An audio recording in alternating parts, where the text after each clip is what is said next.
नमस्कार मंडळी.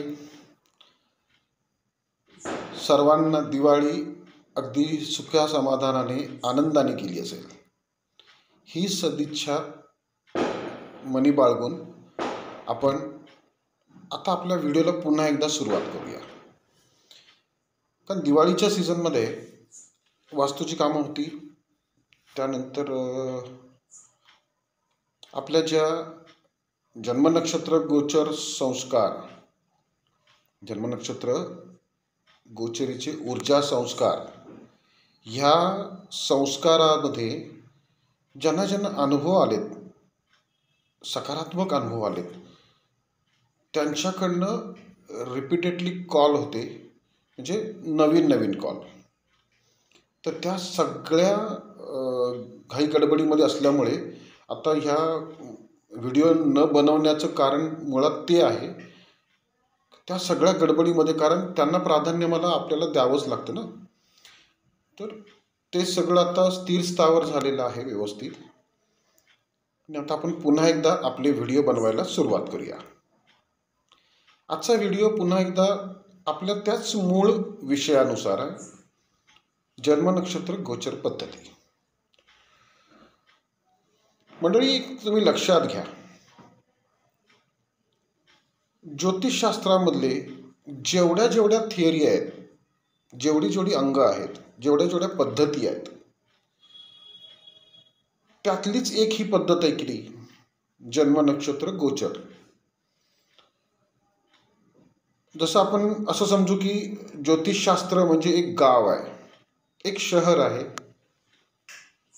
आणि त्या शहरामध्ये वेगवेगळे आपण बोललो की एक वेगवेगळे नाके आहेत, चौक आहेत. एक चौक केपीचा आहे, एक चौक पारंपरिकचा आहे, एक चौक अष्टक वर्गाचा आहे, एक चौक तुमच्या वैदिक ज्योतिषाचा आहे, वैदिक ज्योतिषाचा. सगळे चौक आहेत. मग त्याच्यामध्ये आणि इतर पण चौक आहेत, रेकी, वास्तू, पुन्हा हिलिंग, अंकशास्त्र, हस्तसामुद्रिक, म्हणजे सगळेच वेगवेगळे चौक आहेत या ज्योतिषशास्त्र नावाच्या शहरामध्ये. आणि त्या ज्योतिषशास्त्र नावाच्या शहरामध्ये मुख्य चौक जो आहे, मूळ चौक, त्या शास्त्राचं, म्हणजे त्या ज्योतिषशास्त्र नावाच्या शहराचा मुख्य चौक जो आहे तो आहे जन्मनक्षत्र गोचरीचा. तुम्ही ज्योतिषशास्त्र नावाच्या या शहरामध्ये सगळे चौक फिरून या, सगळ्या चौकातून फेरफटका मारून या. केपीच्या चौकात जाऊन बसा, तिथे तुम्ही सगळं तो चौक पाहून या. वैदिक ज्योतिषाच्या चौकात जाऊन या, अंकशास्त्राच्या चौकात जाऊन या, अष्टक वर्गाच्या चौकात जाऊन या. सगळ्या चौकात गेल्यानंतर सगळ्या चौकांमध्ये एका गोष्टीवरती येऊन तुम्ही थांबताय. याचाच अर्थ तुम्ही त्या ज्योतिषशास्त्र नावाच्या शहरामध्ये सगळे चौक पालथे घातल्यानंतर तुम्हाला शेवटी येऊन थांबायचे कुठे, तर जन्म नक्षत्र गोचरी ह्या मूळ चौकात. कारण असं, ज्योतिषशास्त्रामध्ये प्रामुख्याने काय अपेक्षित असतं, तर अपेक्षित असं असतं की मला माझ्या कुंडलीनुसार शुभ काय आहे आणि अशुभ काय आहे. आणि जे शुभ आहे ते तर आपण म्हणजे एन्जॉय करतो, त्याची मजा घेतो, त्याचा सदुपयोग साधतो. जे अशुभ आहे त्या अशुभतेला काही केले आपण नष्ट करू शकत नाही, किंवा त्या अशुभतेला टाळू पण शकत नाही. मग पर्याय एकच उरतो की नाही, त्या अशुभतेला आपल्याला शुद्ध संतुलित राखायचे.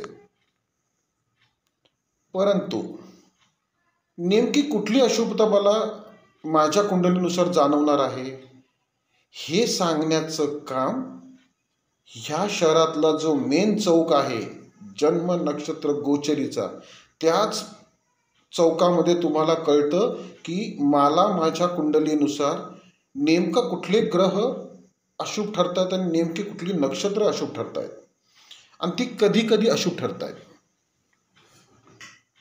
मुद्दा लक्षात आला? कुठेही फिरून या तुम्ही, सगळे चौक फिरून या, पण तुम्हाला येऊन थांबायचंय जन्म नक्षत्र गोचरी ह्या चौकात, मुख्य चौकात, मेन चौकात. कारण तिथेच तुमच्या मूळ प्रश्नाला उत्तर मिळतं ना. कारण बाकीच्या सगळ्या चौकांमध्ये एक कॉमन फॅक्टर आहे. रवी, चंद्र, बुध, गुरु, शुक्र हे शुभ ग्रह, मंगळ, शनी, राहू, केतू हे अशुभ ग्रह. हा कॉमन फॅक्टर आहे सगळीकडे. सगळ्या चौकांमधून ग्रहांना प्राधान्य दिले. कुठल्या ग्रहांना? ज्या ग्रहांना स्वतःचा प्रकाश नाहीये, ज्या ग्रहांना स्थिरता नाहीये. आणि ज्योतिषशास्त्राचं मूळ आहे फलित,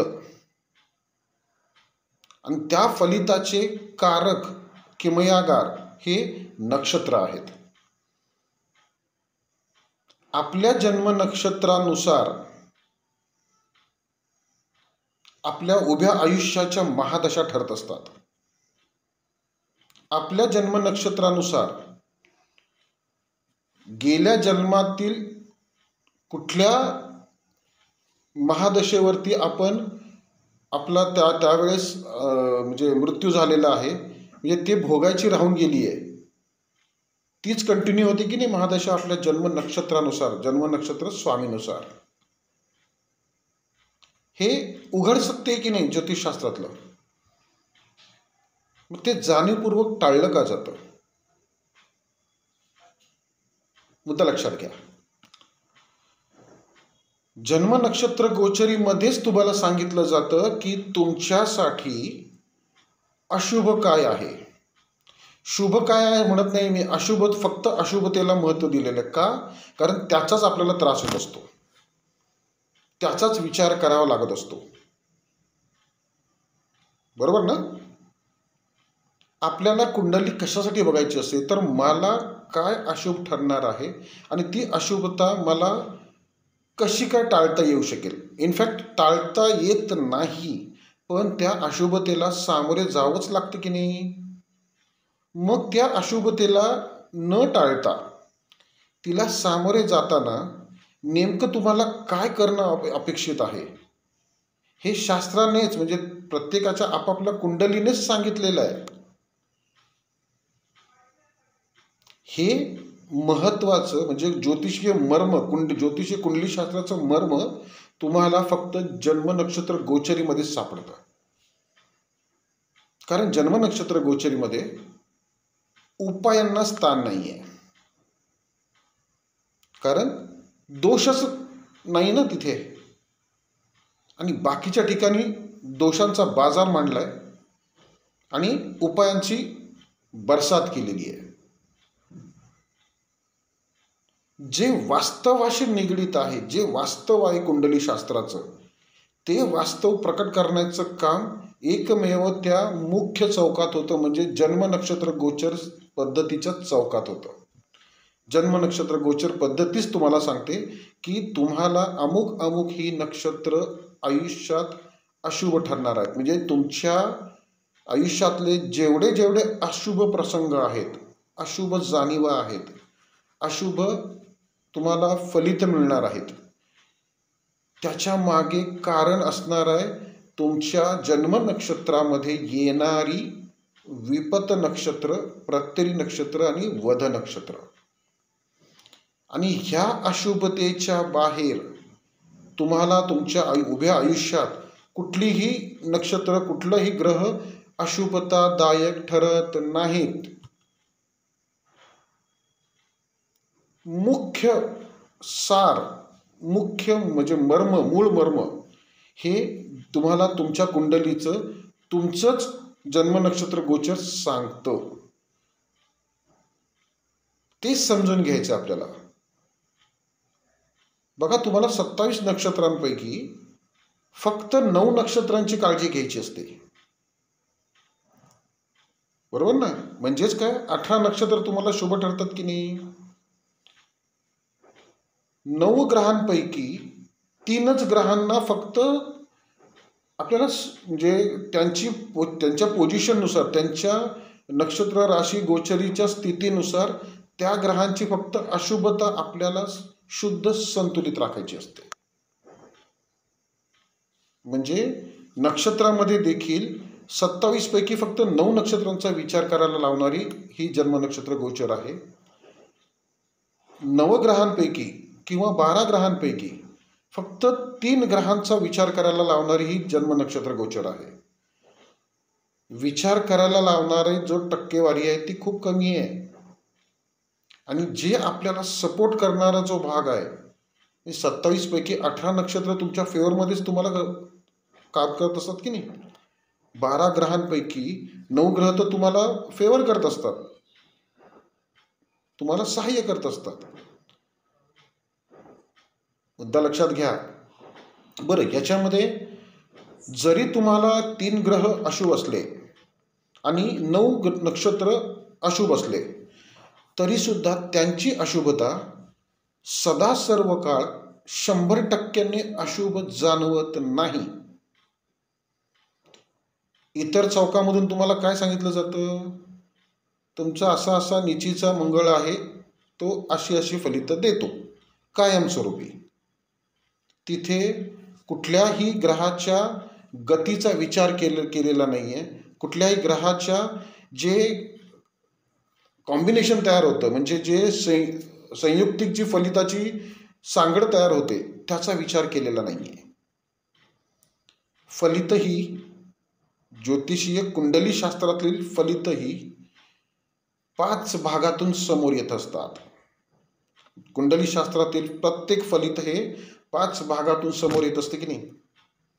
पहिलं म्हणजे आता आपण फलिताला 100 गुण देऊया. त्या 100 गुणापैकी 20 गुण त्या ग्रहाच्या फलिताला दिलेले असतात. 20 गुण तो ग्रह ज्या नक्षत्रात असतो त्या नक्षत्राला दिलेले असतात. पुढचे 20 गुण ग्रह ज्या नक्षत्रात असतो त्या नक्षत्राचा जो स्वामी ठरतो त्या स्वामीला दिलेले असतात.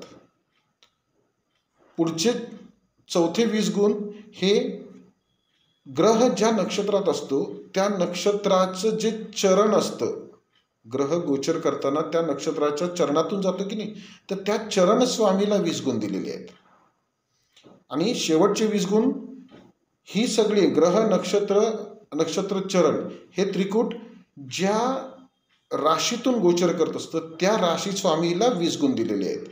अशी प्रत्येकी 20-20 एकत्र करून ती 100 गुणाची फलित समोर असतात. तर ह्या 100 गुणांच्या फलितामध्ये तुम्हाला सरसकट तो ग्रह 100% शुभ ठरत नाही किंवा अशुभ ठरत नाही.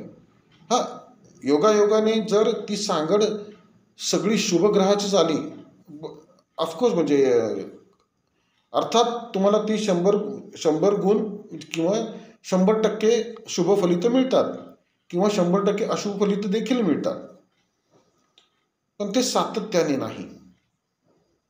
कारण प्रत्येक ग्रहाची जी गोचर आहे त्याची जी गती आहे त्या गतीनुसार त्या म्हणजे पंचांग फलितामधले 5 भागातील फलितामध्ये सतत बदल होत असतात. ते बदल कसे होतात? तर चंद्र दर 6 तासाला बदलतोय, म्हणजे त्याचं गोचरीचं नक्षत्राचं चरण बदलतं.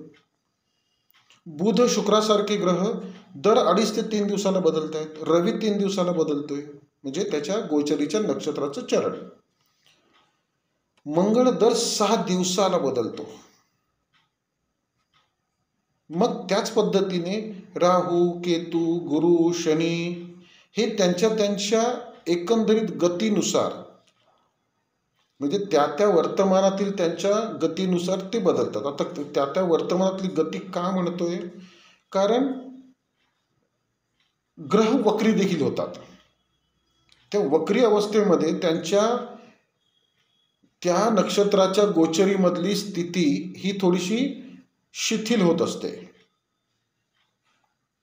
म्हणून त्या वर्तमानानुसार आपण त्या ग्रहांची गती पाहिली की आपल्याला त्या ग्रहातील परिवर्तन लक्षात येतात आणि ह्याच परिवर्तनाच्या अंदाजाने फलितामधल्या 100% शुभ किंवा 100% अशुभतेमध्ये शुभ आणि अशुभतेचं आपण त्याला म्हणतो डिवायडेशन, म्हणजे ते वेगवेगळेपणा जाणवतो आपल्याला. एक उदाहरण देतो तुम्हाला, आजचंच उदाहरण. आज आहे चंद्र जो आहे हा आत्ता म्हणजे संध्याकाळी साधारण 5-6 वाजता तो मृग नक्षत्रात गेलाय, बरोबर ना. आता आज संध्याकाळी तो चंद्र मृग नक्षत्रात गेला म्हणजे त्याच्या पहिल्या चरणात आहे. म्हणजे साधारण संध्याकाळी 5 वाजता गेला म्हटल्यानंतर साधारण पुढचे 6 तास म्हणजे 11-11:15 पर्यंत चंद्र मृग नक्षत्राच्या पहिल्या चरणात असेल. आणि इथे तुम्हाला पंचांग लक्षात घेता येईल. पंचांग लक्षात घेताना साधी सिंपल पद्धती आहे की नाही, बघायचं का आपल्याला. एक तर चंद्र आपल्याला आहेच आजचा गोचरीतला, तो चंद्र मृग नक्षत्रात आहे, मृग नक्षत्राच्या पहिल्या चरणात आहे. आता मृग नक्षत्राचं पहिलं चरण हे रवीचं आहे आणि मृग नक्षत्राचं पहिलं चरण हे वृषभ राशीत येतं. म्हणजे आजचा चंद्र वृषभ राशीतून गोचर करतोय, तो वृषभ राशीतल्या मृग नक्षत्रात आहे. मृग नक्षत्र हे मंगळाचं आहे आणि त्या मृग नक्षत्राच्या पहिल्या चरणातून जातो म्हणजे ते पहिलं चरणचा स्वामी कोण आहे तर रवी आहे. आणि ती राशी ज्या राशीतून गोचर करतो ती वृषभ रास, ती आहे शुक्राची. म्हणजे इथे चंद्राची 6 तासाची जी फलित अवस्था आहे ती कशी आहे. चंद्र 20%, मृग नक्षत्र 20%, मृग नक्षत्राचा स्वामी मंगळ 20%, पहिलं चरण स्वामी रवी तो 20% आणि राशी स्वामी शुक्र तो 20%. ओके. आता ह्याच्यातली 100%पैकी शुभ अशुभता ह्याची टक्केवारी कशी विभागून येते तर उदाहरण आपण घेऊ, अश्विनी नक्षत्र घेऊ, केतूचे नक्षत्र घेऊ. आता केतूच्या नक्षत्राला जन्म नक्षत्र गोचरीने अशुभ काय ठरतं तर रवी, मंगळ आणि गुरु, बरोबर आहे. तुम्हाला आत्ताच सांगितलं ना मी, जन्म नक्षत्र गोचरीमध्ये सरसकट कुठल्याही ग्रहाला किंवा नक्षत्राला सदा सर्व काळ अशुभ ठरवलं जात नाही. त्याच थिअरीप्रमाणे आत्ताच्या चंद्राचं उदाहरण पाहतोय आपण, उदाहरण घेतोय आपण केतूच्या जन्म नक्षत्राचं.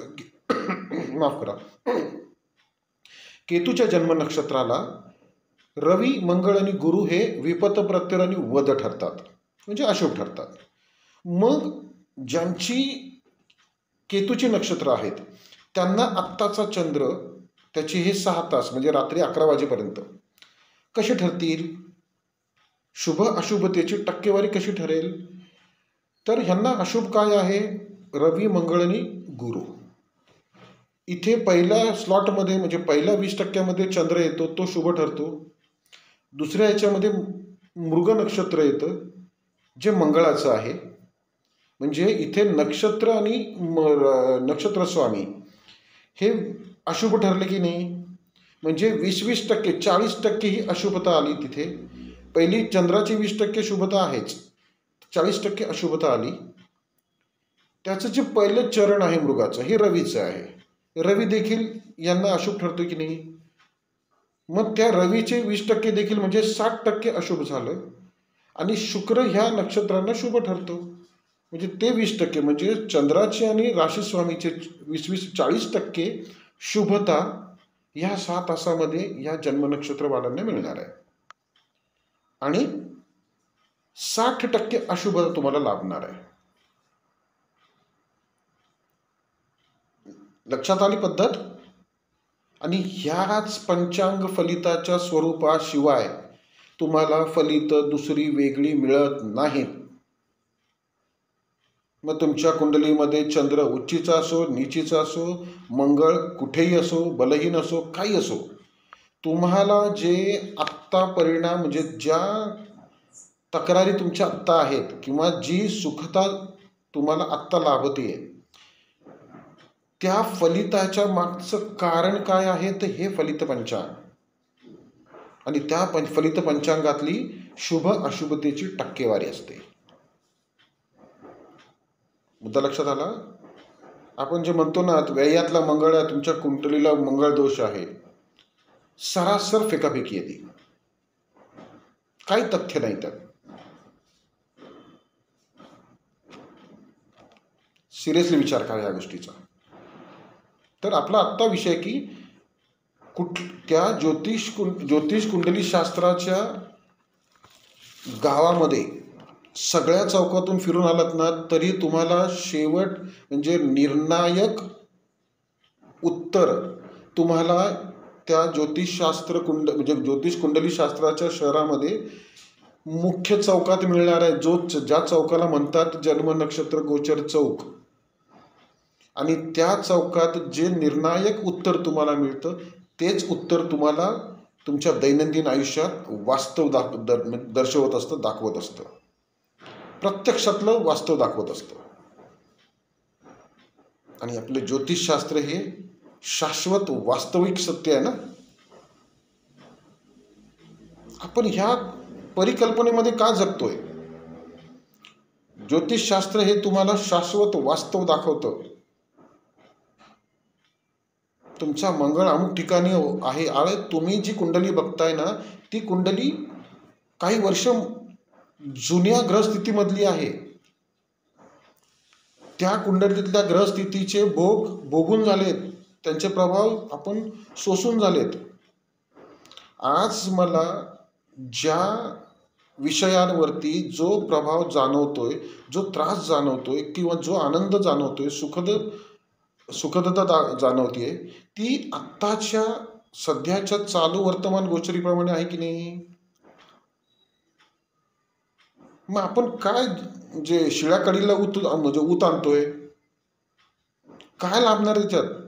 आज मला काय करायचंय आजच्या ग्रहस्थितीनुसार, वर्तमान ग्रहस्थितीनुसार मला आत्ताच्या ह्या चालू वर्तमानात कसं जगायचं, माझ्यामध्ये काय बदल करायचा किंवा कुठल्या ग्रह नक्षत्राला मला शुद्ध संतुलित राखायचे, ह्याचं दिशा मार्गदर्शन हे तुम्हाला तुमच्या कुंडलीनुसार वास्तव साक्षी हे जन्म नक्षत्र गोचर देतं. तुम्हाला दिशा मार्गदर्शन जे होतं ना, घडतं, हे जन्म नक्षत्र गोचरीच्या माध्यमातून प्रॉपरली म्हणजे खरं आणि सत्यतेला आधार घेऊन होत असतं.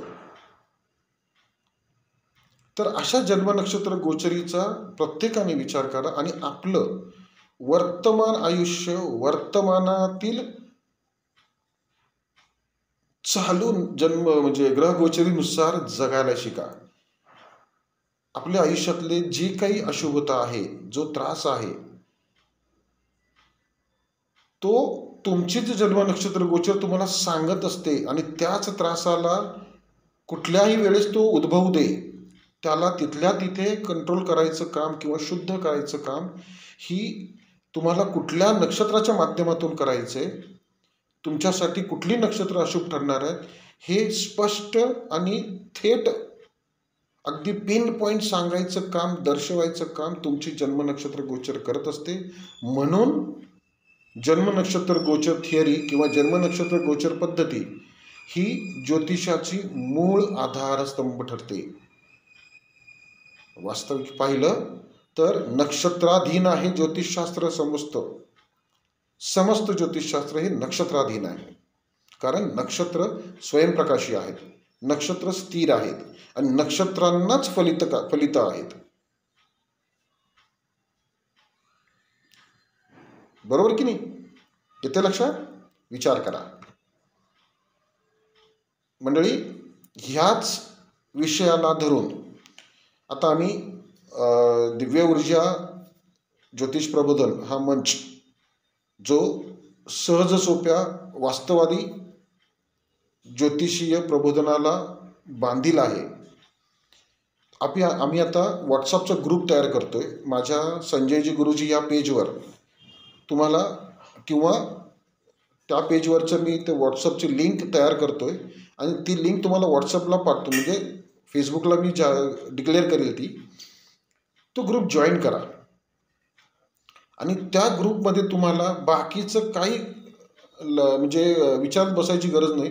फक्त तुम्ही तुमची जन्माच्या डिटेल्स द्यायच्यात आणि तुम्हाला तुमच्या जन्मकुंडलीनुसार शुभ काय अशुभ काय आहे, कुठल्या उपासना तुम्हाला करायच्यात, कुठलं ग्रहसंस्कार माध्यम तुम्हाला सदुपयोगात आणायचं आहे, म्हणजे कुठल्या नक्षत्रांच्या ऊर्जांना तुम्हाला संतुलित राखायचं आणि ते संतुलित राखायचं माध्यम नेमकं कुठलं आहे जे शास्त्रोक्त असणार आहे. त्याबरोबर तुमच्या कुंडलीला ओव्हरऑल सगळ्या बाजूने कुठला ग्रह मॅनेजर म्हणून काम करतोय किंवा त्या तुमच्या कुंडलीचं व्यवस्थापन सांभाळणारा ग्रह आहे, त्याचं कुठलं रत्न तुम्हाला वापरायला येतंय हे तुम्हाला अगदी शॉर्ट अँड स्वीट पद्धतीमध्ये तुम्हाला त्या ग्रुपवर तेवढंच सांगितलं जाईल. त्यानंतर मग तुम्ही वैयक्तिक संपर्क करून इन डिटेलमध्ये सशुल्क मार्गदर्शन घेऊ शकता. ग्रुपवर तरी आपण शुल्काचं काही म्हणजे वाच्यता करणार नाही, पण ती तुम्हाला माहिती मिळाली की त्या माहितीच्या आधारे तुम्ही तुमचं संपूर्ण कुंडली सशुल्क मार्गदर्शनातून समजून घ्यायची आणि जे काही तुम्हाला उपासना सुचवल्या जातील त्या उपासना म्हणजे आमच्या मनातल्या नसतात, तर त्या कुंडलीच्या रिक्वायरमेंटप्रमाणे, कुंडलीच्या गरजेप्रमाणे महत्त्वाच्या ठरणाऱ्या असतात आणि तेवढंच तुम्हाला करणं गरजेचं असतं. बस. तुम्हाला मी व्हॉट्सअपला लिंक पण म्हणजे माझ्या संजयजी गुरुजी ह्या पेजवरती व्हॉट्सअपची लिंक पाठवेन. सगळ्यांनी तो व्हॉट्सअप ग्रुप म्हणजे जॉईन करा आणि आपापली जन्मकुंडलीतले शुभफलित अशुभफलित आणि त्याचे कारण जे जाणून घ्या, आत्मसात करा आणि त्या पद्धतीने आपल्या जीवनाला एक छानसं यशस्वीतेचं आकार द्या. कारण लक्षात घ्या, तुम्हाला तुमच्या जीवनातली अशुभतेची वेळ, अशुभतेचं कारण कळलं तर त्या अशुभतेला तुम्ही बरोबर नियोजन करून त्या अशुभतेला तुम्ही सांभाळू शकता की नाही, त्या अशुभतेला शुद्ध संतुलित राखू शकता. म्हणजे आपल्या जीवनातली किती टक्के अशुभता जी नकळत आपल्याकडनं त्या अशुभ वेळी, अशुभ नक्षत्रावर ज्या गोष्टी घडतात आणि ज्या बिघडतात त्याचा आपल्याला त्रास सहन करावा लागतो, तो किती कमी होईल. येते लक्षात. 10 मिनटं मोठा झाला व्हिडिओ, पण ठीक आहे, महत्त्वाचा आहे. मंडळी, हे महत्त्वाचा हा व्हिडिओ तुम्ही शेअर करा, सेव्ह करा आणि त्या म्हणजे संबंधित व्यक्तींकडे हा व्हिडिओ शेअर करा, पाठवून द्या. अशीच माहिती तुम्हाला आपल्या एक व्हिडिओमध्ये दिली जाईल. तर आपल्या ह्या दिव्य ऊर्जा ज्योतिष प्रबोधन चॅनलला सबस्क्राईब करा आणि व्हिडिओ लाईक करा. लाईक करायला विसरू नका. आलं लक्षात. थांबूया इथे आता आणि व्हॉट्सअपला तुम्हाला मी माझ्या फेसबुक पेजवरती लिंक पाठवेन. व्हॉट्सअप जॉईन करा आणि आपली कुंडली समजावून घ्या. वाहत जाऊ नका. आपल्याकडे ह्या जन्मनक्षत्र गोचर पद्धतीत दोष नावाचा प्रकार नाही, उपायांची सरबराही नाही. आहेत आपल्याकडे फक्त नक्षत्र, ग्रह, ऊर्जा, संस्कार आणि तेही वास्तव साक्षी, कुंडली सापेक्ष वास्तव साक्षी. लक्षात घ्या आणि आपल्या आयुष्याला एक छानसं यशस्वी वळण द्या. धन्यवाद. ओम नमो नारायण. शुभम भवतु.